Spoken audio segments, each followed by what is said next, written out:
स्वराज्याची पताका नवी अभिमानाने डोलते. लक्ष देऊ नये का, मी जिजाऊ बोलते. आमचा जन्म जाधवांच्या घरी झाला तेव्हा आनंदाने दारादारात रांगोळी काढल्या गेल्या, तोरणं लावण्यात आली, हत्तीवरून साखर वाटण्यात आली. आईच्या इच्छेखातीर आम्ही 6 भाषा शिकलो.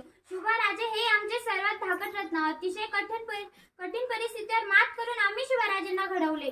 अंगणातली तुळस, गोठ्यातली गाय, घरातील माय यांच्याकडे जर कोणी वाकडी नजरेने पाहत असेल तर त्याची गय करू नका, ही शिकवण आम्ही शिवराजांना दिली. आम्ही पाहिलेले स्वराज्याचे स्वप्न ते त्यांनी पूर्ण केले. त्यांच्याविषयी जेव्हा बोलल्या जाते, एक होते राजे शिवाजी, भीती नव्हती जगाची, पर्वा नव्हती परिणामाची, साथ होती आई भवानी व जिजामातेची, मूर्त रवला स्वराज्याची. म्हणूनच म्हणताय जय भवानी जय शिवाजी.